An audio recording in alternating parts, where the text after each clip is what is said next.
I'm here with Chris Hodge at the ICGN Hakama conference in Dubai. Welcome, Chris. Nice to meet you. So I understand you are an expert in corporate governance. Well, I'm not sure about that. My background is I was the UK regulator responsible for corporate governance for many years. So I was responsible for updating the UK Corporate Governance Code, which is the standard for listed companies. Was also responsible for introducing the first so-called stewardship code for institutional investors, of which there are now, I think, 2025 around different countries in the globe. So, so that's my background. And I now work with Hakama and others to help companies and regulators keep in touch with good practice. What do you see as some of the big trends, changes, shifts in corporate governance that are happening now and that we can expect to happen over the next few years? I mean, I think the biggest at the moment, and this is really why we're here at the conference this week, is the increased merging of sustainability and corporate governance. I think the board's, the view that the board has certain responsibilities towards sustainability, and that needs to be built into the governance structures rather than seen as a separate activity that's carried on elsewhere. I think that's probably been the biggest change, and that has lots of implications. I mean, starting with who you think you need on the board, the board's skill set and experience. Many boards, as we've been hearing at the conference already, don't currently have people on there who are qualified to have a informed discussion with management about the company's direction and how it's going to deal with sustainability challenges. So that needs to be changed. Some of the supporting structures, whether you need a specific board committee in relation to sustainability or whether that can be integrated in other areas. How you upskill the existing board that you have to make sure that they are fully informed of developments that are accelerating almost as we speak.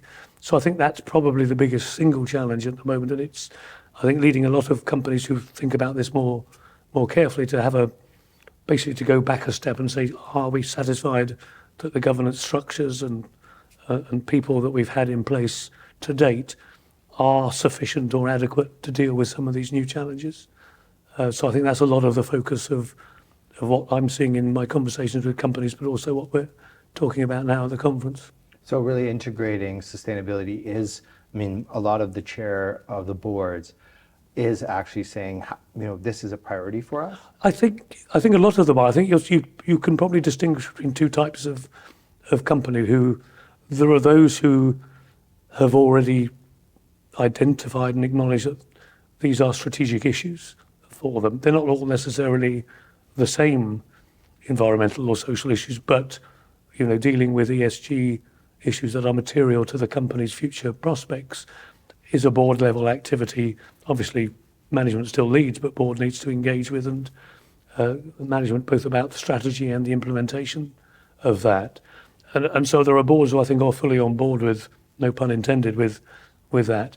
There are others, though, and the number of them probably vary from country to country, who probably still see it only as a compliance exercise. I think what we found in talking to companies is a number of them, they're very much driven by regulatory requirements, demands from ESG rating agencies for further data and reporting, these sort of things, and their mindset is this is a compliance issue. And I think they're probably missing the point really there, but certainly the more engaged boards, I think, are very much now grappling with how you integrate that and have adequate oversight of sustainability and so on. Yeah. Great. And what about the titles of the board? Because a lot of times you see them listing chairman, and it's actually a woman.